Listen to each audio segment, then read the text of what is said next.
કિશન સોસા સાહેબ સાથે સંવાદ સાધવાની છે. અગાઉ ગુજરાતી દલિત સાહિત્યના એવા સશક્ત સર્જકો સાથે આપણે સંવાદ સાધ્યો છે. તમામ મિત્રોનું અને ખાસ કરીને આજના સંવાદ સર્જકનું સ્વાગત કરવા માટે હું આપણા પરમ મિત્ર ધીરજભાઈ વણકરને વિનંતી કરું છું કે તેઓ સ્વાગત કરે. શબ્દ. જય ભીમ. સમ્યક સર્જક સંવાદ શ્રેણી નો આજે આ 14મો મણકો છે. આ 14મા મણકામાં જેમને આજે આપણે સાંભળવાના છે એવા આજના આપણા સૌના વડીલ, શબ્દના સાધક, પરમ આદરણીય કિશન સોસા સાહેબ.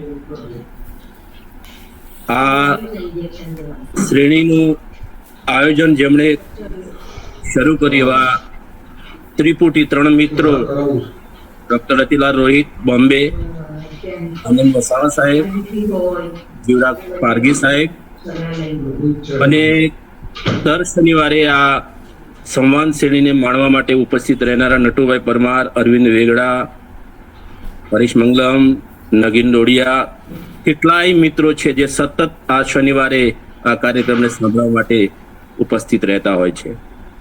આ 14મી કડીમાં આપ સૌનું શબ્દોથી આ આભાસી મંચ પર આપ સૌનું સ્વાગત કરતા હું ખુશીની લાગણી વ્યક્ત કરું છું. અને જેવું પહેલા કીધું, આ ત્રણેય મિત્રોને એક તો ખૂબ ખૂબ હું અભિનંદન પાઠવું છું. સરસ એક મિત્રો આ સંવાદ શ્રેણી દ્વારા આપણને દલિત સાહિત્ય ક્ષેત્રે જેઓનું વિશિષ્ટ પ્રદાન રહ્યું છે એવા એક પછી એક વિદ્વાનોને આપણે સાંભળ્યા. એમની કલમથી તો આપણે વાકેફ હતા, પણ એમના મુખે જ એમની સંઘર્ષી યાત્રા, એમની લેખનની યાત્રા, કેવા કેવા પડાવોમાંથી પસાર થઈને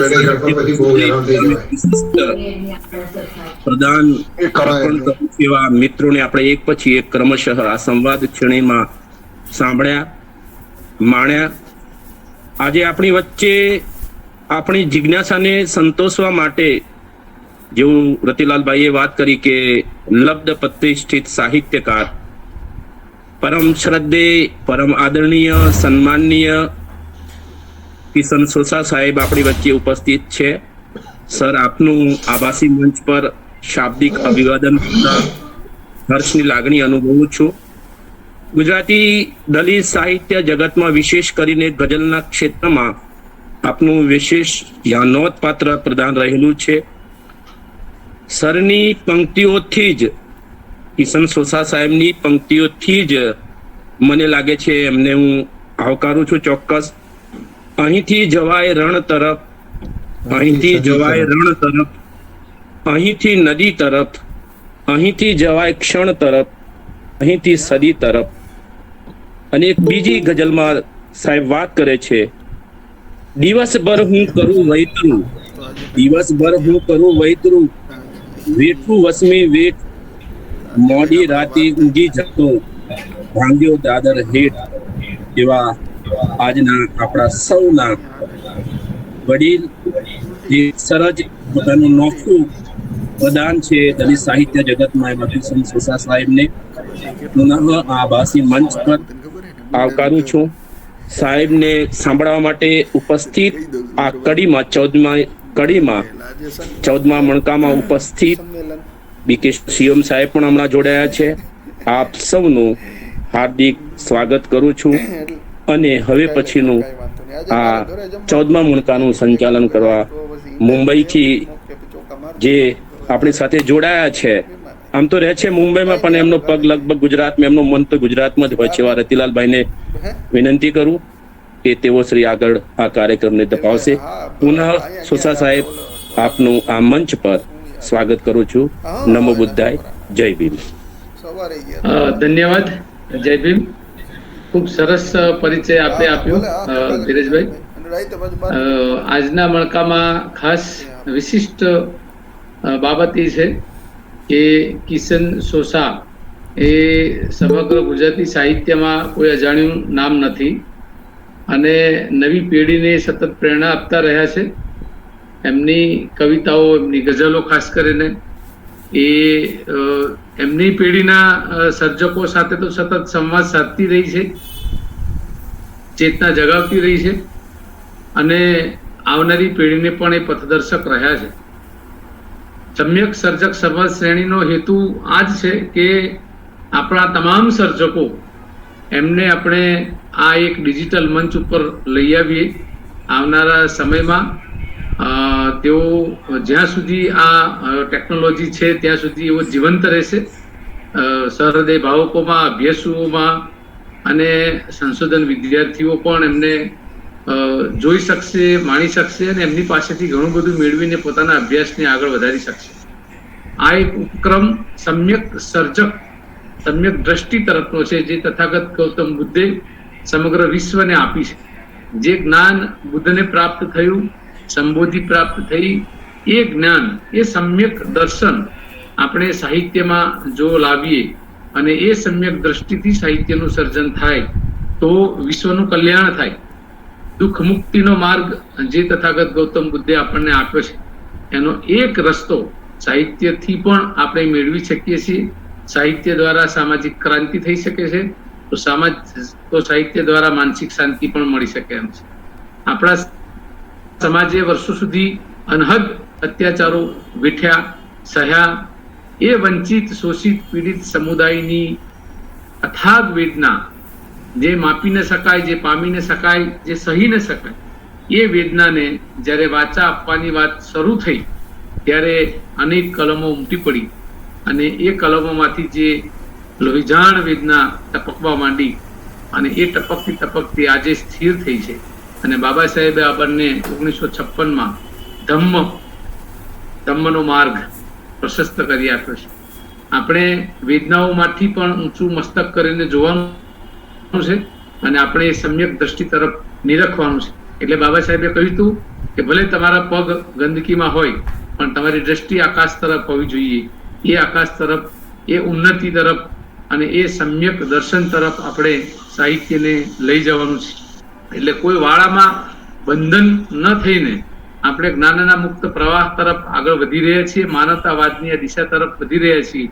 ત્યારે આપણી વચ્ચે એવા જ સશક્ત, સબળ સર્જક જેમની કલમમાંથી હંમેશા આપણને પ્રેરણા મળી છે, બુદ્ધના, બાબા સાહેબના વિચારોની એક નવી ઉર્જા આપણને મળી છે અને એ ઉર્જાને, એ શબ્દોને આપણે આપણા દર્શકો સામે, આપણા સહૃદય મિત્રો સમક્ષ જીવંત પ્રસારણ રૂપે લઈ જવા તત્પર બન્યા છીએ.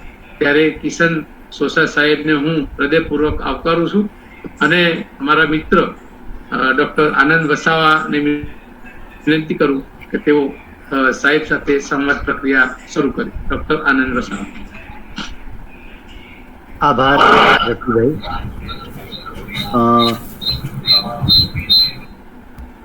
મિત્રો,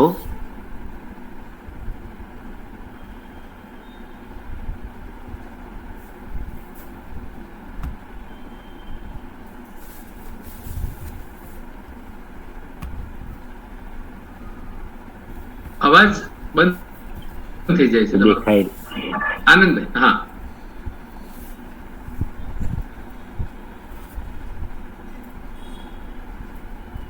હલો. હા હા મિત્રો, હું એ કહી રહ્યો હતો કે આપણા સંવાદમાં કેટલીક ક્ષણો એવી આવતી હોય છે કે આપણો અવાજ અને આપણી છબી સ્થિર થઈ જાય છે, પણ એ વ્યવધાનને આપણે બહુ ધ્યાનમાં ન લઈએ અને આપણો સંવાદ આપણે ચાલુ રાખીશું. અને વાત સમ્યકની થતી હોય છે અને એ સમ્યક સંવાદમાં સર્વનો સ્વીકાર હોય, કોઈની બાદબાકી ન હોય. મને લાગે છે કે હું કંઈ બહુ બુદ્ધનો અભ્યાસી નથી. થોડું ઘણું બાબા સાહેબ વિશે મારી શક્તિ મતી મુજબ જાણતો થયો છું અને એમાંથી મને જે લાદ્યું છે એ છે કે સર્વનો સ્વીકાર, કોઈની બાદબાકી ન હોય. એ દર્શન એ બાબા સાહેબનું દર્શન હોય, એ દર્શન એ સમ્યક દર્શન હોઈ શકે અને હોવું જોઈએ. તો આપણે તરત જ કિશન સોસા સાહેબને આપણે આમંત્રિત કરીશું અને સંવાદ કરીશું. એ પહેલા જણાવી દઉં કે પ્રશ્નો તો આપણે રાબેતા મુજબ પૂછીએ છીએ, કેટલું તો આપણે જાણતા જ હોઈએ, એવું બધું પણ હોય. પણ આ સુગ્ન શ્રોતાજનો આ સંવાદમાં જે જોડાયા છે એમને સર્જકની સર્જકતા વિશે કંઈક પૂછવું હોય તો એ આપણા સંવાદના અંતે આપણે ચોક્કસ એમને તક આપીશું અને આપવી જોઈએ, હું એવું માનું છું. તો ફરીથી કિશન સોસા સાહેબ, આપને જય ભીમ. આપના જન્મ વિશે, આપના કૌટુંબિક પરિવેશ વિશે, તમારા ગામ વિશે, તમારા વતન વિશે અમને જણાવો અને શિક્ષણ યાત્રાની વાત પણ એમાં સાથે જોડી લેજો.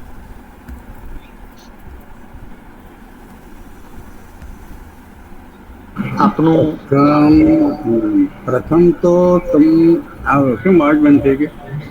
ચાલુ હવે આવે છે કિશન? આવે છે, ચાલુ રાખો. પ્રથમ તો તમે દરેક વિદ્વાન મિત્રોને ખૂબ ખૂબ અભિનંદન. તમે બહુ સરસ વિષય પસંદ કર્યો અને એ રીતે આ આખું મુવમેન્ટ ચાલુ કરી. આ ખરેખર આનંદદાયક છે. હવે આમાં સર્જક વિશે આપણો જન સામાન્ય જે વર્ગ છે એ પણ માહિતગાર થશે ને એ રીતે આખો આનો પ્રચાર થશે. પણ તમે ધમ વિશે જે વાત કરી, બુદ્ધ ભગવાન વિશે સમ્યક સાહિત્ય, એ એક બહુ વિચારણીય પ્રશ્ન છે ને એ બહુ વિસ્તૃત થવો જોઈએ. કારણ કે આજે જે સૌમ્ય અને સામ્યતા એનો અભાવ વર્તાય છે, તો એની અંદર આ એક બહુ ઉપકારક ઉપક્રમ બની રહેશે. બોલો, બીજો પ્રશ્ન એ છે મારો અભ્યાસ. પહેલા તો મારા મા બાપનું નામ બોલી દઉં.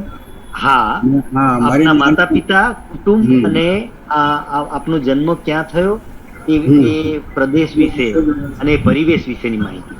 હા, મારો જન્મ ત્યાં સુરતમાં જ થયો. જન્મ તારીખ 4/4/1939. પણ આ શંકાસ્પદ તારીખ છે, એટલે દરેકને સ્કૂલના જે દસ્તાવેજ આપો એના દફતરે નોંધાયો હોય જે તારીખ, એ તારીખ સુધી ચાલ્યા કરશે. એ મેં બહુ તો 1-2 વર્ષનો ફરક પડે. ત્યાં હું પ્રાથમિકમાં 5 ચોપડી સુધી ભણ્યો, 4 ચોપડી સુધી. અને ત્યાર પછી બીજી જે સ્કૂલ છે એ બી આઈપી મિશનની જ ક્રિશ્ચન સ્કૂલ જ. હા, એમાં હું 7 ચોપડી સુધી ભણ્યો. મારા માતા પિતા વિશે કહું તો મારી માનું નામ રતનબેન દાનાભાઈ કણગી, પિતાનું નામ નાથુભાઈ લક્ષ્મણભાઈ સોસા. હવે મારો તો જન્મ સુરતનો છે. પિતાજી સૌરાષ્ટ્રથી કઈ રીતે સુરત આવ્યા, હિજરત કરીને આવ્યા કાતે, એ આખો ઇતિહાસ હજી જાણવો બાકી છે. હા, પણ મારા પિતાજી અહીંયા સુરત આવ્યા. અહીંયા આવ્યા અને સ્થાયી થયા. તો અહીંયા એડ્રુસવાડી કરીને છે. એડ્રુસવાડીની અંદર કાળા બાવા કરીને, અલ અહમદ એડ્રુસ, એ કાળા બાવા એક બહુ પૂજનીય વ્યક્તિત્વ, ઓલિયા જેવા. એમનો આખું કંઈક પહેરવેશ તમે જુઓ તો કાળો જબ્બો, હાથમાં તસ્બી, ને દરરોજ પોતાના શહેરવાળાના ઘરેથી અમારા વિસ્તારમાં આવેલી મસ્જિદમાં એ નમાજ પઢવા આવતા. ત્યારે અમે એમને જોતા અને અનુભવ અનુભવતા. હવે એ કાળા બાવાના મારા ફાધર બહુ પ્રીતિપાત્ર. મારા ફાધર સુથારનું કામ કરતા, કડિયાનું કામ કરતા. પછી એડ્રુસ વાડીની અંદર જે કંઈ વાડીઓમાં જે કંઈ ફળફળાદી આતે છે તે બાગબાની બી કરતા. ને આમ એ છે ને એડ્રુસ એટલે સૈયદ કુટુંબ સાથે મારા પિતાજી બહુ એકદમ એકરૂપ થઈ ગયા. એનામાં કાળા બાવાના પુષ્કળ આશીર્વાદ મારા બાપા સાથે. હા, ને મારા બાપા એ રીતે સુરતમાં સ્થાયી થયા. ત્યાર પછી હું તો 6 ચોપડી સુધી ભણ્યો. ને એ દરમિયાન ધીરે ધીરે સમયનો પ્રવાહ પલટાય છે. ને કાળા બાવા એ ગયા હતા હજ પડવા માટે. તો રસ્તામાં જહાજની અંદર એમને એટેક આવ્યો ને ઓફ થઈ ગયા. હા, હવે આ બાજુ અમે કાળા બાવ વગર અતુલા થઈ ગયા ને તે છતાં બી ટકી રહ્યા તો મારા બાપાએ પછી એને પાછું સહેજ રોગ લાગવો પડે મારા બાપાને.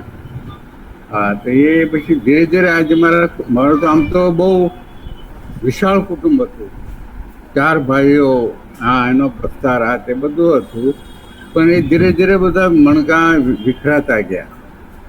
મારા મેઘા કાકા, હીરા કાકા, ભીખા કાકા, એ બધા ધીરે ધીરે કાં તો અનંતની યાત્રાએ ઉપડી ગયા, કાં પછી એ લોકો પોતાનો સંસાર બતાવી લીધો. હા, અહીંયા મારી મા જે હતી એ મારી મા તો મુંબઈની, સમજા કે ને, એને કંઈ જીવન સંઘર્ષ સાથે બહુ કે લડી શકે નહીં, એટલી હિંમત નહીં. ને એ એવા સમયકાળમાં મારા પિતાજીને શહીદ થયો ને મેં એ અવસાન પામ્યા. એ વખતે મેં ખૂબ નાના, એ વખતે હું 13 વર્ષનો હતો. 13 વર્ષના છોકરડાને માથે સૂરજ થોર થયો. હા, 13 વર્ષથી અમને આખા દુઃખ પડવાનું ચાલુ થયું. મારા પિતાજી જે એવું કંઈક મને ભણાવવા પુષ્કળ આગ્રહી, ઘણી વખત આક્રમક બન્યા. કેટલાક છોકરાઓ છે, પેલા હું કંઈક પૂનમભાઈ બોરીચા, મીઠાલાલ રાવતકા, ધીરજ સુમરા, આવા એ વખતના મિત્રો એ બધાને મારી પાછળ મોકલતા. તો આ જો તો આ કસો સ્કૂલ જાય છે કે પછી ભાગમ ભાગ કરે છે. ને ખરેખર એ વખતે સ્કૂલમાં છે ને હું જાતો ખરો, ઘરેથી ચોપડા લઈને નીકળતો, પણ છે ને ચોપડા સ્કૂલની રેતીમાં, નદીના ભાટાની રેતીમાં દાટી નદીમાં નાયા કરતો. એ સમયની યાદ કરી નટુભાઈ એક ગઝલ લખી હતી મેં.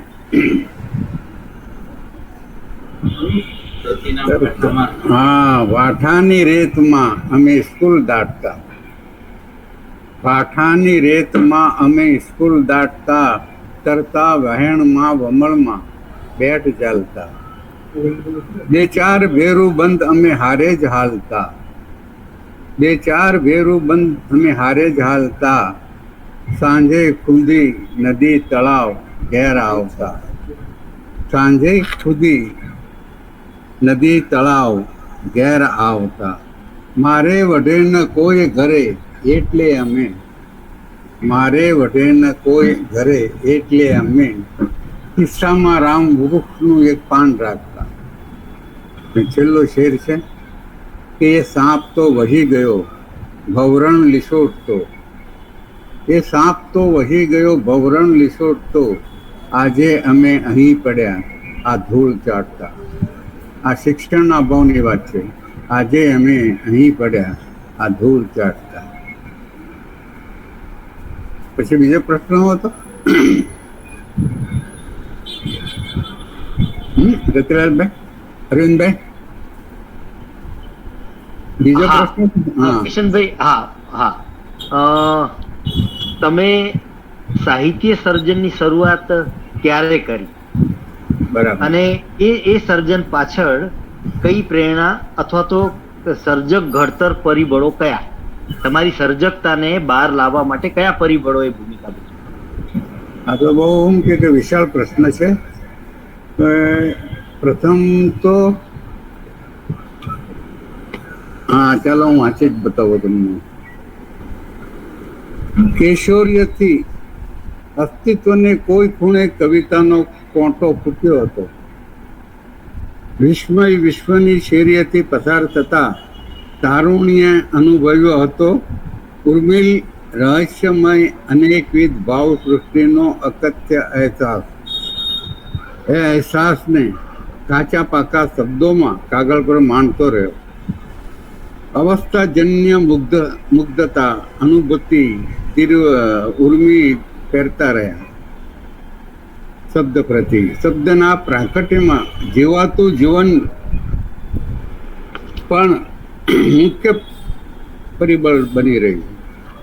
એની વેદના અભાવે ડબુરાતો રહ્યો શબ્દ, સાથે સામાજિક સાંસ્કૃતિક પરિવેશ, તેના તહેવારો, ખાસ કરીને જન્માષ્ટમી, તેના ગરબા, રાસડા, લગ્ન પ્રસંગે ગવાતા લગ્ન ગીતો, છોગામાં એકાદ નમણો સુકુમાર ચહતો ચહેરો ઇત્યાદિ. મોસમી પવનો અનેરી મરમર અર્પતા રહ્યા શબ્દ વૃક્ષને, લોહીમાં રસાતો ગયો લય. ચોક્કસ સાલ આજે તો ક્યાંથી યાદ હોય, પણ આ આશરે 1957-58ની સાલમાં ફળિયાનું એક ફોરમવંતું ફૂલ પીઠિયાળું થઈ સાસર વટે નીસર્યું તે વેળાએ એક ગીત જેવું લખાઈ ગયું હતું. એ ગીત તો સમયમાં વેલે પામ્યું, પણ તેનો પારંપરિક ઉપાડ આજે યાદ છે કે દૂર દૂર શરણાઈ કો બોલી, મેં જોયું રે ઊંડે ઊંડે, ઘેરા અંધારા પંપોશી, મન માંડવે મનહર મુહૂર્ત, અશ્રુઓમાં પાપણ બોળી, રે રહી છે પીઠી ચોળી.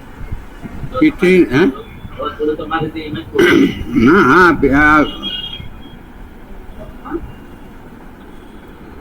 તો આવી રીતે મારો આખો સર્જક શબ્દ આગળ વધ્યો ને એમ કરતા કરતા પછી ધીરે ધીરે મધર ચાલી ગઈ, ફાધર ચાલ્યા ગયા હતા. હું સાવ એકલો અનાજ જેવો હતો ને પછી મોટી બેન હતી, એને આખું ઘર સંભાળી લીધું હતું, સમજ્યા કે નહીં? હા, તે હું થોડોક સમય ફેક્ટરીમાં રહ્યો. ત્યારથી પછી મુંબઈથી કુર્લામાં મોટી બેન હતી, પિતરાઈ બેન હતી, કુંજીબેન કરીને. એ કુંજીબેને અમને ઘણા સાચવ્યા. કુંજીબેન તો ખરેખર સગી બેન કરતાં વિશેષ હતી. એ કુંજીબેન એટલી તો મારા પ્રત્યેને લાગણી હતી કે ન પૂછવાની વાત. હા, એ કુંજીબેનના આશરે હું થોડોક સમય કુર્લામાં રહ્યો ને કુર્લાથી પછી સુરત પાછો આવ્યો. સુરત આવ્યો અને ફેક્ટરીમાં લાગ્યો. ત્યાંથી એક મોટી મિલમાં લાગ્યો, ચના મિલમાં, કલરિંગ કામમાં. એ કલરિંગ કામની અંદર એ સિંધી શેઠિયાઓ હતા. એક સિંધી શેઠિયા મને જોયો ને એમ કે આ છોકરાને આપણે કોટા મોકલીએ. કોટામાં એ લોકોની દવાની દુકાન, તે દવાની દુકાનમાં મને મોકલો. પણ હું કોટા ગયો પછી ખબર પડી કે અહીંયા તો રામાનું કામ છે. એટલે બધું ત્યાં રોકાયો નહીં. 4 દિવસ રહ્યો કોટામાં ને ઘરે આવી ગયો. એટલે ખાટલા, એ વખતે કવિતા લખવાનું સ્ટાર્ટ થયું, કાચી પાકી કવિતા લખ્યા કરતો.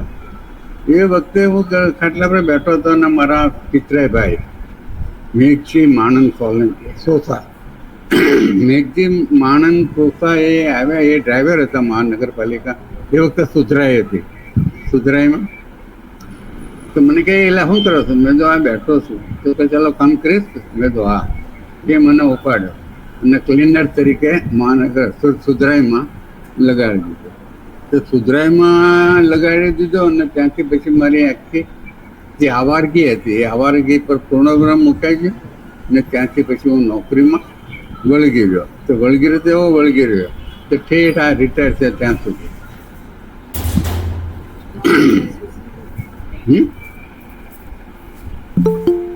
હવે ત્યાંથી હા બોલો.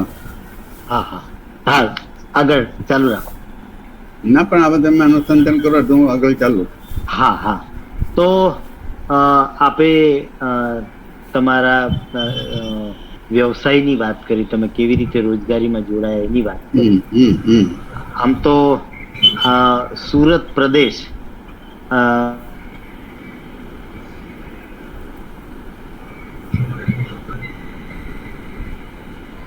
બંધ થઈ ગયો અવાજ? બંધ થઈ ગયું.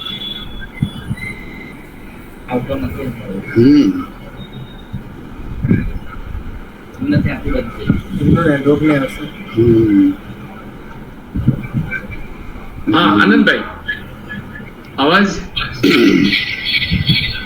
હાલો, હા, અવાજ પહોંચે છે? હા, બસ અટકી જાય છે વચ્ચે વચ્ચે. હા, વચ્ચે અટકે છે. સુરત પ્રદેશની પોતાની એક તાસીર છે. ખરેખર તો આ પણ એક અભ્યાસનો વિષય છે કે જે દલિત સર્જકોએ સૌરાષ્ટ્ર વિસ્તારમાં અથવા તો ઉત્તર ગુજરાતમાં કામ કર્યું છે અને દક્ષિણ ગુજરાતના દલિત, એમના સંઘર્ષો કંઈક જુદા હોઈ શકે. તો જે સુરતની જે આખી એક સાહિત્ય પ્રવૃત્તિ હતી, સુરતનું જે એક સાહિત્યિક વાતાવરણ હતું, તો એ સાહિત્ય પ્રવૃત્તિ આપના સર્જનમાં કેવી રીતે મદદરૂપ નીવડી અથવા તો પ્રેરણારૂપ નીવડી, એની વાત કરો કિશન સાહેબ. જો સાહેબ, મૂળ વસ્તુ એ છે કે સુરતનું જે આખું સાહિત્યિક વાતાવરણ ખરું ને, એમાં બ્રાહ્મણવાદ પેદે પડી ગયેલો. શરૂઆતમાં તો એ લોકો મને બહુ વખત કિશનભાઈ બહુ સરસ લખો છો, જયારે ખબર પડી કે આ ભાઈ તો દલિત છે એટલે એમના પ્રેમમાં શું કે બાષ્પીભવન થઈ ગયું ને પછી એ લોકો ઈર્ષ્યા અને દ્વેષથી જોવા લાગ્યા. હા, પણ હું જે ટક્યો એ આપણા સામાયિકો જ ને, ન્યામાર્ગ, સમાજ મિત્ર એવા બધા સામાયિકોથી હું ટકી ગયો અને ત્યાં મારી કૃતિઓ, ત્યાંથી પછી દલિત અભિગમ તરફ પણ મારી કવિતાઓ વળી. એક તો સુરતની અંદર ઉપેક્ષા થતી હતી, સમજ્યા, દલિત તરીકેની ઉપેક્ષા, તો એ આક્રોશ હતો જ. એ આક્રોશ પછી શબ્દોમાં પરિણામ્યો ને એ શબ્દોમાં સમાજ મિત્ર, ન્યામાર્ગ એવા જે જુદા જુદા દલિત સામાયિક હતા એમાં એ પ્રગટ થવા લાગ્યા.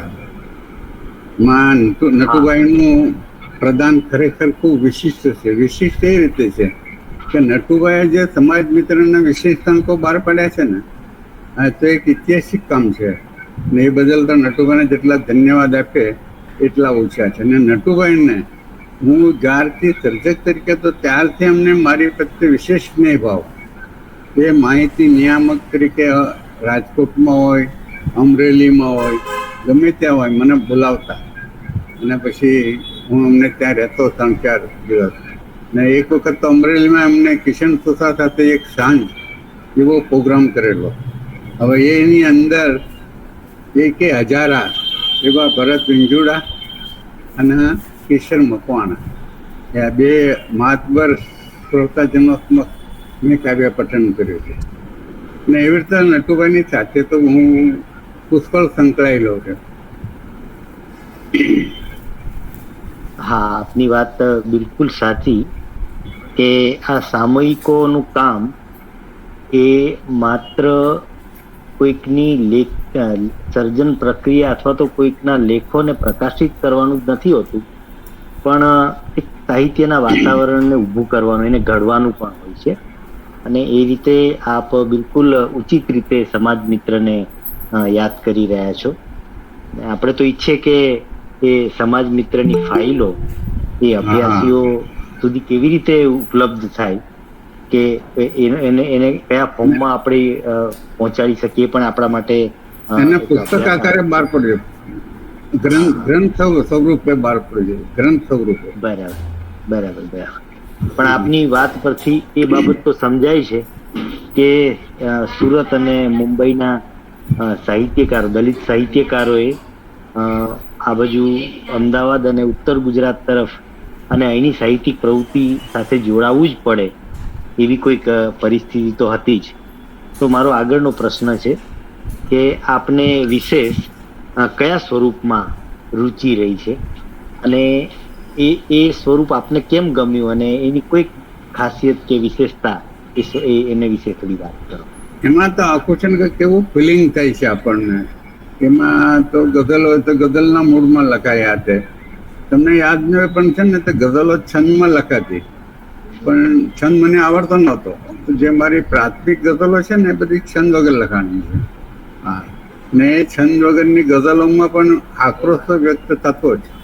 હા, દાખલા તરીકે એક શેર હતો એ વખતની ગઝલમાં, ઈશ્વરને સંબોધીને કે તે ગગન ગોખે બેસી મારા હર કામ બિગાડ્યા છે.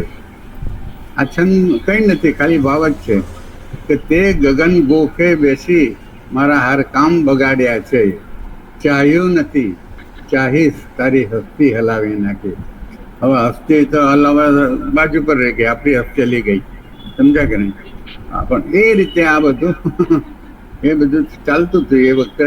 પણ અહીંયા નટુભાઈ અને ઇન્દુકુમાર જાની સાથે શરૂઆતની વાત કરું એ પહેલાંની, તો દેશી કુમાર કરીને હતા મુંબઈમાં, જે હરિજન સંદેશ નામનું પાક્ષિકાર હતા.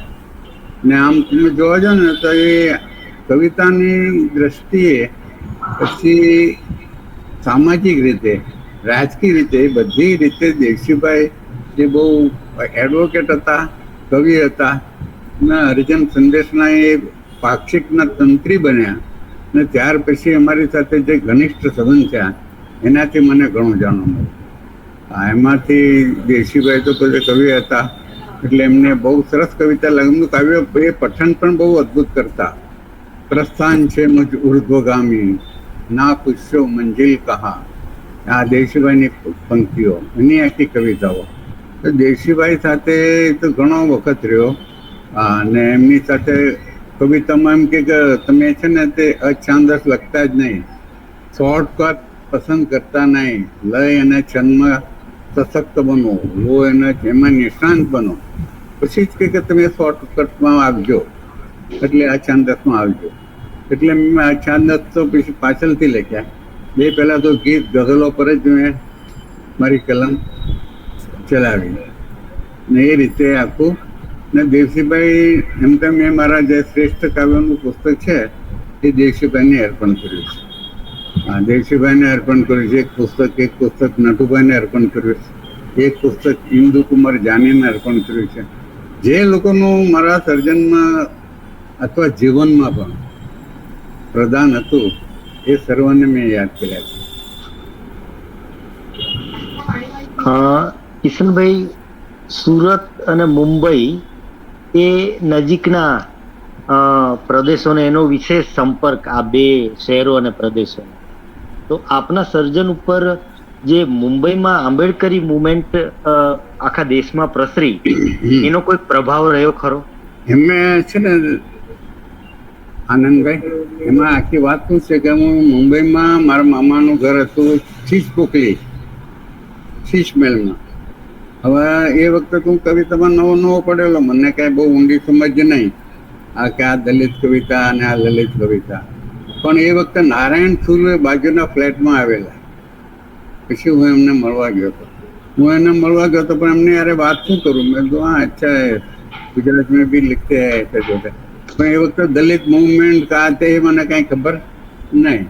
એ પછી આ લોકોના પરિચયમાં આવ્યો. દિલજીભાઈ, બિહારીભાઈ પરમાર, બિપિન ગોહિલ, આ બધા કોમ્યુનિસ્ટ મિત્રો હતા. અમને બહુ સુદ્ધર હતા, ખર્ચક તરીકે, માણસ તરીકે. ને એ લોકો રાજકારણના બી પાવદરા હતા. હા, મને તો બિહારીભાઈ પરમારે એ વખતે તો મારું માનસ કાચું, કોંગ્રેસી માનસ હતું. એ લોકો હસતા કે ઠીક છે, કાચી બુદ્ધિનો છે એટલે આ ભાઈ આવ્યો હતો કરે છે, જરા સમજણો થશે એટલે મૂળ રસ્તા પર આવી જશે. હા, તો એ વખતે મને વોલ્ગાથી ગંગા, દર્શન દિગ્દર્શન, કત્લખાનું, આવી બધી નોવેલો મને બિહારીભાઈ પરમારે આપી. મને કે તમે આનો અભ્યાસ કરો, આ બધું શું ચાલે છે જગતમાં એ જુઓ.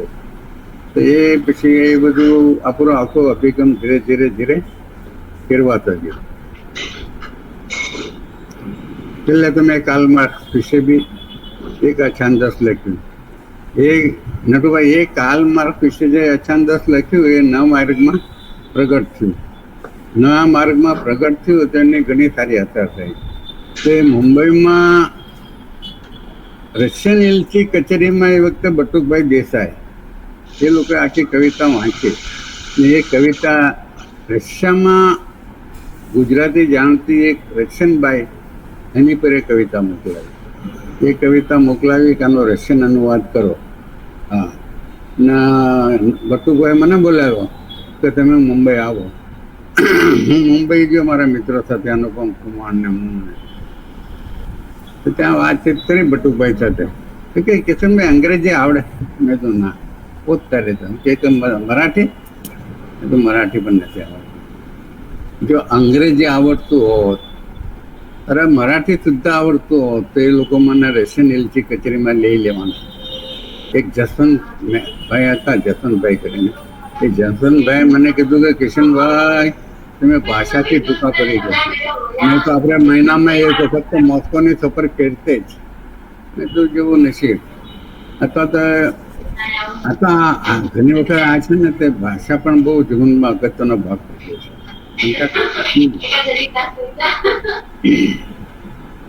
હા કિશનભાઈ, બિલકુલ સાચી વાત. અને એમાંય સર્જક તો ભાષાના ઓજારથી જ કામ પાર પાડે. અને એ બચશે તો એ ભાષાથી જ બચવાનો, રહેવાનો. એટલે એ બહુ મહત્વનું છે. ક્યાંક આપણી ભાષાની મર્યાદાને કારણે કેટલીક જગ્યાએ આપણો પનો ટૂંકો પડે એવું થતું હોય છે. પણ હું એવું માનું છું કે ગુજરાતી સાહિત્યમાં જો કોઈ પણ સાહિત્યમાં સર્જક જ્યારે એક સાચુકલી એક પંક્તિ પણ આપે ને તો એ સાહિત્ય અને કળાના જગતમાં અમર થઈ જતો હોય છે. એટલે આપણે આ વાત પણ જાણવી જોઈએ કે આપ ભલે વ્યક્તિગત રીતે આપ વિદેશ કદાચ ઓછા જઈ શક્યા કે રશિયા ન જઈ શક્યા, પણ ગુજરાતી સાહિત્યમાં અને દલિત સાહિત્યમાં આપે એક મુકામ તો હાંસલ કરી લીધો છે અને એનું બહુ મોટું મૂલ્ય છે. આપની પહેલી રચના કઈ હતી એ કઈક યાદ છે આપને? અને પહેલી રચના જો આપે લખી તો ક્યાંક પ્રકાશિત થઈ હોય તો એ પ્રકાશિત થયા પછી આપને કેવી લાગણી થઈ? મારી પહેલી રચના છે ને એ વખતે મારી પાસે શબ્દ ભંડોળ હતું નહીં, એટલે શબ્દ ભંડોળ હું કઈ રીતે ભેગો કરતો, બધા વાંચતો, એમાં દામિની યામિની આવા શબ્દો આવે તો હું એક બાજુ તારવી લેતો ને પછી એને મારી પંક્તિમાંનો ઉપયોગ કરતો કે કોણે રચી આ આભની ચુંદડી, ઝબુકતા તારા ચમક દામિની, સમીર અદશ્ય મંદ મંદ વાત, અદ્ભુત રચી કોણે યામિની. હવે આ યામિની દામિની આ બધા સંસ્કૃત શબ્દો છે ને એ વખતે મેં બીજેથી ઉઠાવેલા, પણ એને કઈ રીતે પંક્તિમાં અર્થબદ્ધ રીતે ગોઠવાઈ ગયા ને એ આખું જરા આશ્ચર્ય છે, એનું મને આશ્ચર્ય છે. તો મારી આ જે ગઝલ છે, આ ગઝલ ને આ ગીત છે કે કોણે રચી આ આભની ચુંદડી, ઝબુકતા તારા ચમક દામિની, સમીર અદશ્ય મંદ મંદ વાતા, અદ્ભુત રચી કોણે યામિની. આ કવિતા મેં મોકલાવી દિનબંધુ પર. એ વખતે દિનબંધુ મુંબઈથી પ્રગટ થતું ધનજીભાઈ જોગદિયાના તંત્રી હતા. એમણે આખી કવિતા એમને છાપી.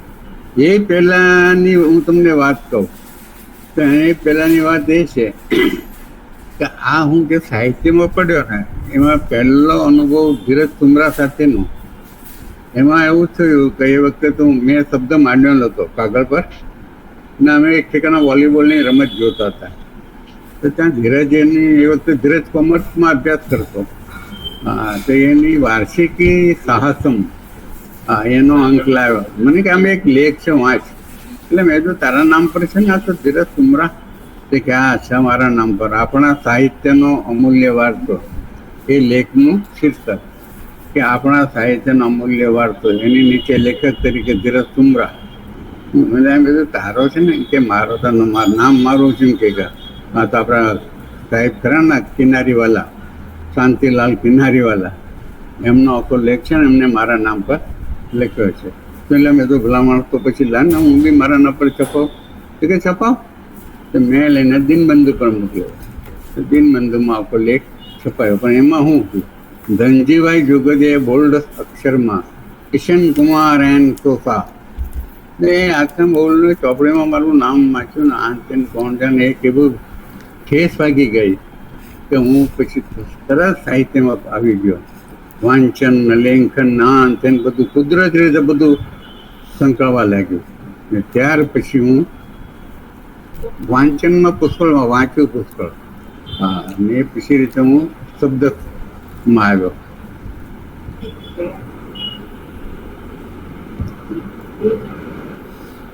પાછો અવાજ નથી આવતો.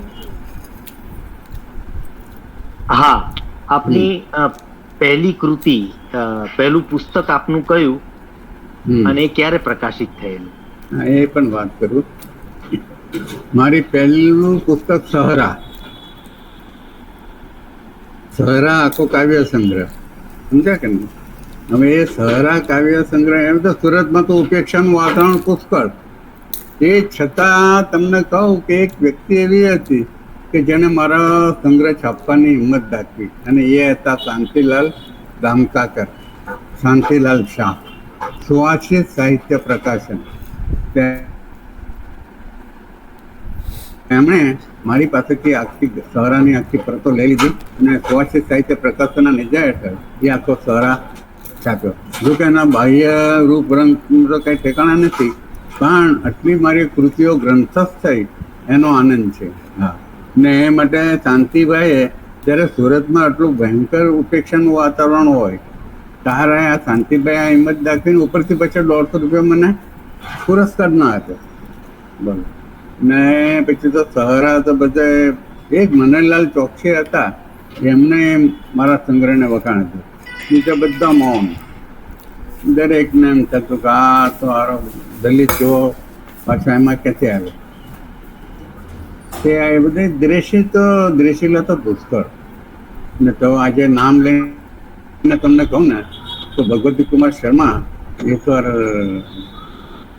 તો મેં લખ્યું કે ઉપલા માળે અકસ્માતે તું પામ્યો અવતરણ. ઉપલા માળે અકસ્માતે તું પામ્યો અવતરણ, પહેરી રાખ્યો જિંદગી ઉમ્રભર દેવી પુત્રનું ઉપરણ. પહેરી રાખ્યું ઉમ્રભર દેવી પુત્રનું ઉપરણ.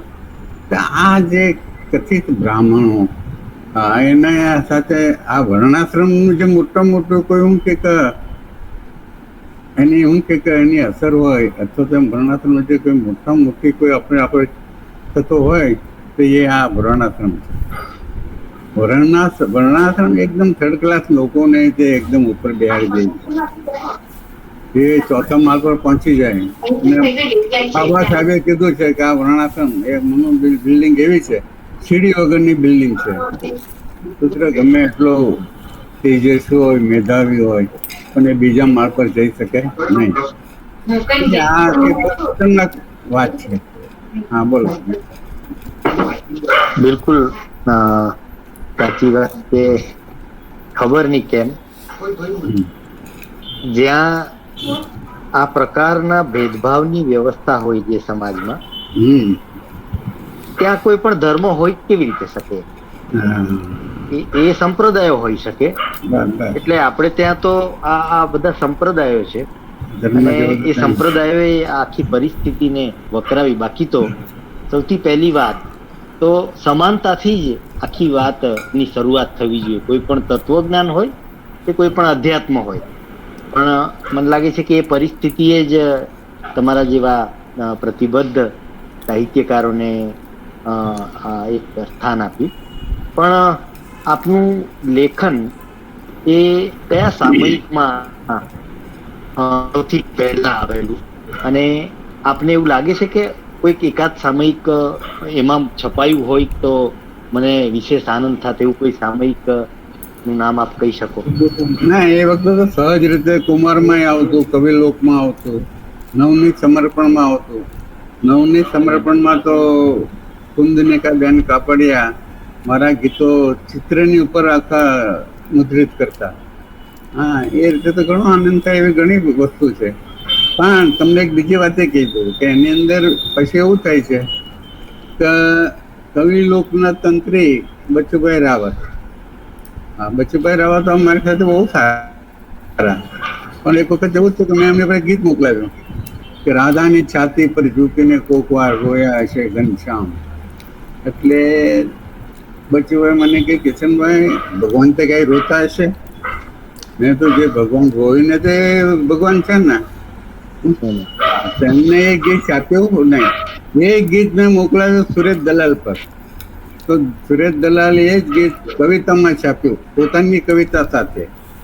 ને આજે એ ગીત આશા ભોસલે ગાયું છે ને હંસા દવેએ ગાયું. પણ આશા ભોસલે પહેલું ગાયું ને એનું સારામાં સારું એ મેં સાંભળજો ક્યારેક.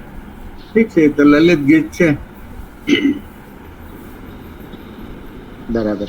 આપની આજ સુધીની જે સર્જન યાત્રા છે એને વિશે થોડીક વાત કરો, અને એમાં આપને વિશેષ કઈ કૃતિ ગમી છે અથવા તો કયા સ્વરૂપમાં આપને વિશેષ રુચિ રહી છે એની પણ વાત કરો. આમાં તો આનંદભાઈ એક એવી વાત છે આખી કે આ તો કઈ આંગળી ચીંધીને કહી શકાય. તબક્કાવાર જે કંઈ ફિલિંગ થાય, જે કંઈ મૂડ હોય એ રીતે. વચ્ચે હું આખું ગીત ગઝલ ને બધું ચાલતું જ હતું, સમજાશ ને. એ દરમિયાન સ્નેહ રશ્મિનો એક હાઈકુ સંગ્રહ મારા હાથમાં આવી ગયો. તે હાઈકુ સંગ્રહ કેવળ વીજ, એની અંદર છેલ્લા પાના પર 3 તાંકા. તે એ 3 તાંકા મેં વાંચન મને પૂછ્યું કે હાઈકુ કરતા આમાં સંપૂર્ણ કવિતા છે. ને આમાં ખેડાણ કરી શકાય છે. તો કારણ કે ગીત, ગઝલ, અછાંદાસ એવું તો મેં બધું ઘણું લખ્યું હતું, પણ મારે કંઈક વળાંક લેવો હતો તો મેં તાંકામાં લીધો ને તાંકાના મારા 2 સંગ્રહ કર્યા, અવની ગંધા ને અવની તન્યા. હા, એટલે એ પછી મારા આખા સર્જનનો વળાંક એ તરફ ગયો. એટલે હું છે કે આમાં પ્રયોગો કરતા જ રહું. ગીતના હા, બાળ કાવ્યો પણ મેં લખ્યા. બાળ કાવ્યોમાં પણ તમે જુઓ તો મુંબઈથી સુરત આવી અને ઝુંપડપટ્ટીના જે બાળકો રમતા હોય, પાખોડિયા ભરતા હોય, એના વિશે મેં આખા લેખન. ભોળાભાઈ પટેલ એની નોંધ પણ લીધી ને મારા છપ છપ પતંગિયું નાય નામના સંગ્રહને 3જું ઇનામ પણ આપ્યું. હા, તેને એમને કીધું કે આ જે છે આ બાળ કાવ્યો એ આ સુખી બાળકોના માટે, સુખી ઘરના બાળકો માટે નથી, આ દલિત પીડિત વર્ગના બાળકોના આ ગીતો છે. તમે કોને હમણાં એક પંક્તિ બોલ્યા હતા ને કે ભાંગ્યા ભાંગ્યા તાદર હેઠ, એવું હમણાં તમે મારા પરિચય આપતા એક ગીત બોલ્યા હતા. એક ગીત બાળ કાવ્ય છે આખું. હા, ને પેલા હું કે હોટલ બોયનું ગીત છે. હા, એ હોટલ બોય આખો દિવસ ચા વેચે છે ને પછી ભાંગ્યા દાદર હેઠળ સૂકી વાળીને સૂઈ જાય છે, એની વાત છે એની અંદર. તો એ રીતે બાળ કાવ્યની અંદર પણ હું આ વસ્તુ લાવું છું. હા, આજે જે કંઈક સાહિત્ય સર્જન થઈ રહ્યું છે, આપે કીધું કે ઉપેક્ષાને કારણે હું દલિત અથવા તો જેને આપણે પ્રતિબદ્ધ કહીએ એવા સાહિત્ય તરફ વળ્યો. તો દલિત સાહિત્યમાં પ્રતિબદ્ધતાની ભૂમિકા શું હોઈ શકે અથવા શું હોવી જોઈએ આપના મતે? જો દલિત પ્રતિબદ્ધતા એવી છે કે જ્યારે એનો જન્મ થાય છે ને ત્યારથી જે પોતે વાતાવરણ એ સાથે સંકળાયેલો હોય છે, એ પછી પરિસ્થિતિ સારી કન્ડિશનમાં જાય ને પછી એ બધું ઈરાદાપૂર્વક વિચારી દે ને પોતાનો વાસ્તવનો દ્રોહ કરે. તો એને છે ને તે વળગી રહેવું જોઈએ. એ પોતે દલિત છે તો દલિતને એના પ્રતિબદ્ધ રહી અને એ રીતે જ પોતાને આગળ વધવું.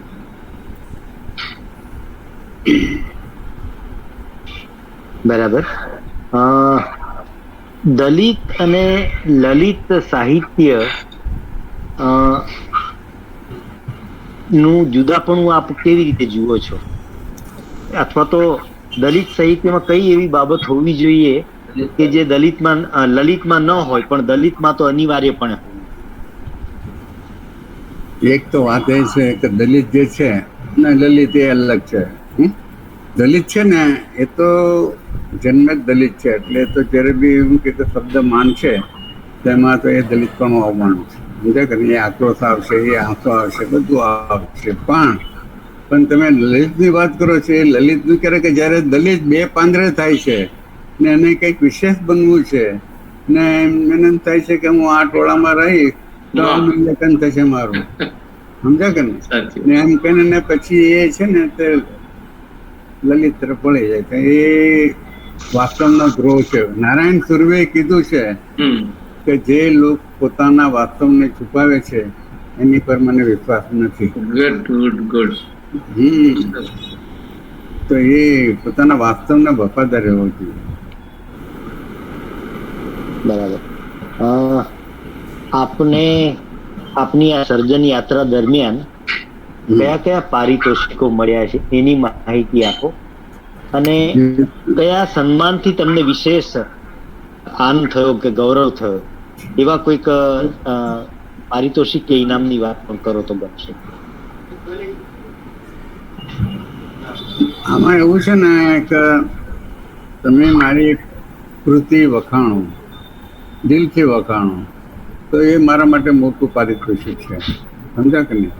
અને મને આ જે કંઈ પારિતોષિકો મળ્યા છે ને એ વગર પ્રયત્ને મને મળ્યા છે.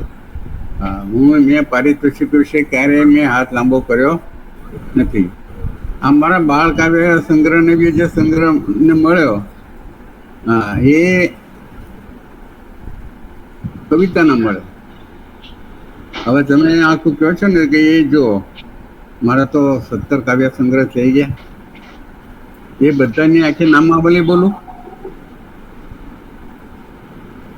બોલો બોલો બોલો. હા, ચોક્કસ.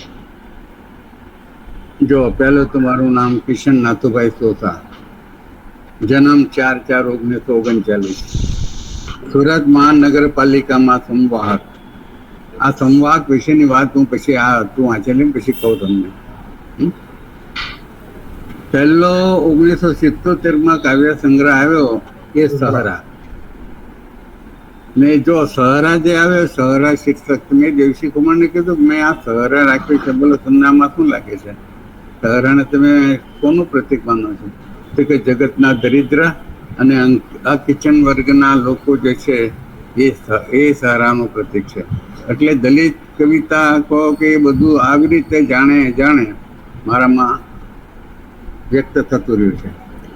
જો 4/4/1939 જન્મ, સુરત મહાનગરપાલિકામાં સંવાહક, નિવૃત્ત, ને પ્રકાશિત કાવ્ય સંગ્રહ સહારા 1977, અવની તન્યા તાંકા સંગ્રહ 1983, અનવરત સૂર્ય 1992 ગુજરાત સાહિત્ય અકાદમી દ્વારા પુરસ્કૃત, અનસ્ત સૂર્ય 1985 ગુજરાતી સાહિત્ય અકાદમી દ્વારા પુરસ્કૃત, સૂર્ય જેમ ડૂબી ગયું હાર્મોનિયમ 1983 ગુજરાત સાહિત્ય અકાદમી દ્વારા પુરસ્કૃત, અનાશ્રિત સૂર્ય 1997 ગુજરાત સાહિત્ય અકાદમી દ્વારા પુરસ્કૃત, ને છપ છપ પતંગીઓ નાય બાળ કાવ્યો 1999 ગુજરાત સાહિત્ય અકાદમી દ્વારા પુરસ્કૃત, અડધો સૂર્ય 1999 ગઝલ સંગ્રહ, સુદિત સૂર્ય 2005 ગઝલ સંગ્રહ, તુષિત સૂર્ય 2005, પછી અવનીગંધા તાંકા સંગ્રહ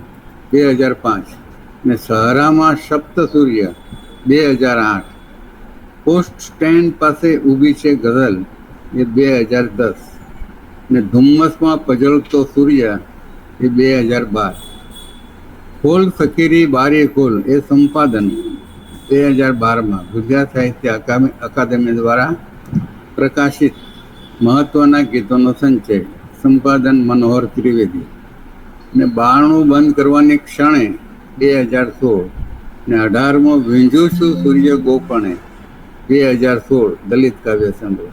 ને આ સંભવિત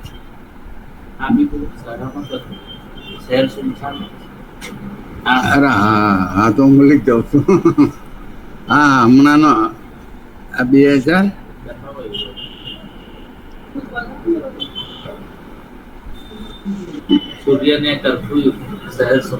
હા એ તો બરાબર છે, પણ આ કયો કેટલામાં? એક રહી ગયું, સૂર્યની જેમ ડૂબી ગયું હાર્મોનિયમ. હા સૂર્યની જેમ ડૂબી ગયું હાર્મોનિયમ, એ રહી ગયો. હા એક રહી ગયું ને આ સૂર્યને કરશું શહેર સુમસામ છે એ રહી ગયું.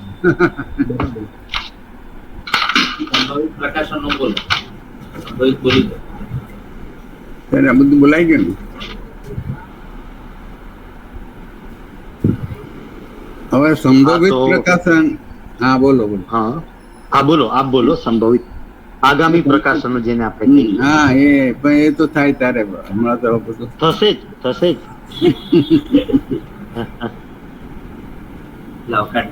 હા રહી.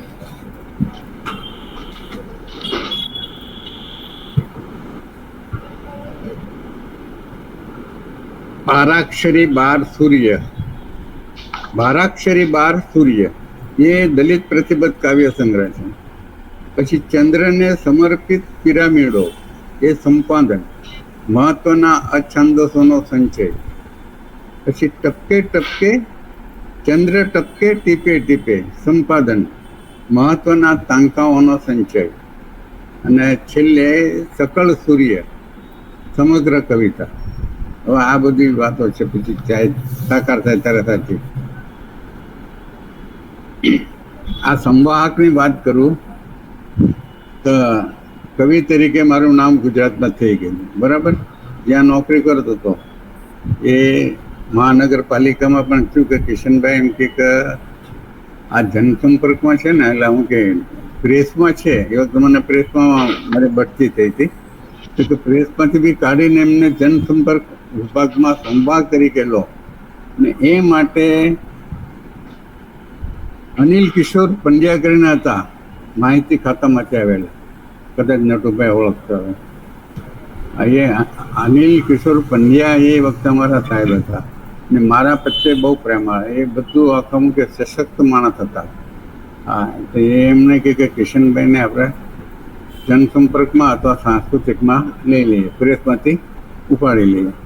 તો એમને આખું જે સામાન્ય સભા હોય મહાનગરપાલિકામાં, એની અંદર સર્વાનુમતે મારું નામ સિલેક્ટ થયું અને સંભાગ તરીકે મારી નિમણૂક થઈ. હવે સંભાગ તરીકે નિમણૂક થઈ, પણ એનાથી સુરત મહાનગરપાલિકામાં જે અંતિમવાદીઓ હતા એ બધાના પેટમાં તેલ રેડાયું. પેલા કિશન ખોસાને તો આપણી કરતાં બી પગાર વધી જશે, હવે તો ફર્સ્ટ ગ્રેડમાં આવી જશે, આ છે તે છે ને. તો પછી બધી વાતો ચાલી, તો એની અંદર એક જ માણસ હતા, અશ્વિન મહેતા અને શૌકત મુનશી. તો પેલો એ આખું સર્વાને તો મારે તો પસાર થઈ ગયું, પણ હવે પછી મારી નિમણૂક કરવાની ને, હા, પગાર ધોરણ નક્કી કરવાનું, આ તે અશ્વિન મહેતા મને કે કિશનભાઈ તો એમ કે આ તો એમ કે થઈ ગયું બધું, પણ હજી ઘણી એમ કે અવરોધો બાકી છે. પેલા સેક્શન ઓફિસર હાથીવાલા કરીને હતો એક ખત્રી, હા, એને બોલ્યા હતા કે ના ના એમાં કંઈ નહીં, કિશનભાઈનો અભ્યાસ બહુ ઓછો છે એટલે એ બધું નહીં થઈ શકે. મેં તો હવે શું કરું? તો પછી હું ત્યાંથી અશ્વિનભાઈ પાસેથી બહાર નીકળીને ઓફિસની તરફ જતો હતો, ત્યાં રસ્તામાં સ્ટેન્ડિંગ કમિટીની ઓફિસ આવતી, તેમાં ઘૂસી ગયો કે એમાં શૌકત મુનશી હતા. મને ક્યાં બોલો સોતા શું છે? એટલે મેં તો પેલો હાથીવાળો આમ કહે છે કે ભાઈ તમારે કિશનભાઈનો તો અભ્યાસ બહુ ઓછો છે ને એમાં કંઈ થઈ શકે એમ. કે હાથીવાળો કોણ છે બોલાવો તને? પેલા પીએને કીધું, મેં હાથીવાળાને બોલાવ્યો. એમ કે શું છે સોસાનું, કિશનભાઈનું શું છે? એમ કે સાહેબ એમને તો અભ્યાસ આમ કે એમ કે અભ્યાસ બધા તો સ્પેશિયલ કેસ તરીકે એમને લેવાના જ. શૌકત મુનશીએ ફોર્સ પાડીને સ્પેશિયલ કેસ તરીકે મારી નિમણૂક કરાવી, પણ એ લોકોના પેટમાં દુખ્યું. તો છેવટ લગી એ લોકો મને નડ્યા.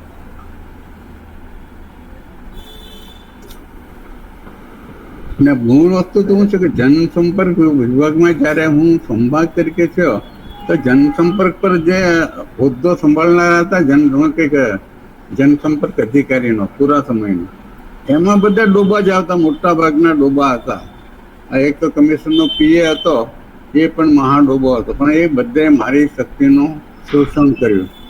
ને મારે હું કમિશનના પ્રવચનો હું લખતો, ઉદ્ઘાટન થતું તેના અહેવાલો હું લખતો, એ ડાયરી છપાતી, એ ડાયરી પણ આખી હું તૈયાર કરતો, ને હું એની પ્રૂફરીડિંગ માટે અમદાવાદ ને મુંબઈ જતો, બોમ્બે જતો. અને એ બધી કામગીરી ફર્સ્ટ ગ્રેડની મેં કરી હોવા છતાં આ લોકોએ મને ફર્સ્ટ ગ્રેડ સુધી પહોંચવા દીધો નહીં. હવે આપણે જ્યારે સમ્યક સાહિત્યની વાત કરીએ ને, ત્યારે એક આ વાત પણ આવે છે કે સમ્યક સમાજ ક્યારે બનશે?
સંતનો તો ઉદ્દેશ હોવો જોઈએ ને, ખાસ કરીને અમારા સમાજના ઉત્કર્ષ માટે એક પ્રયોજન તો હોવો જોઈએ. એટલે પ્રતિબદ્ધતા સાથે નું આ સર્જન દલિત સાહિત્યનું સર્જન પ્રતિબદ્ધતા જોઈએ છે. એ જ હોય અને એ જ એનો મુખ્ય ઉદ્દેશ હોય. બરાબર. મુખ્ય ઉદ્દેશ સમાજ. સમાજ, બરાબર. હમ. અને સમાજ પ્રત્યેની, સમાજ સાથેની પ્રતિબદ્ધતા. બધા કિશનભાઈ, તમને ગુજરાતી ભાષાના અને ગુજરાતના કયા સાહિત્યકારો આપે વિશેષ વાંચ્યા છે અને આપને કયા વિશેષ ગમ્યા છે? તમે આમ જોવા જાઓ ને તો મેં કોઈ એક સબ્જેક્ટને ઘણા સર્જકોને વાંચ્યા. હમણાં છેલ્લે એક નવલકથા મેં મારા છોકરો મને લાવ્યો તો એ વાંચી. કઈ ડોડિયા સાહેબ, આપનું માઇક મ્યુટ કરજો. હા, ઓકે.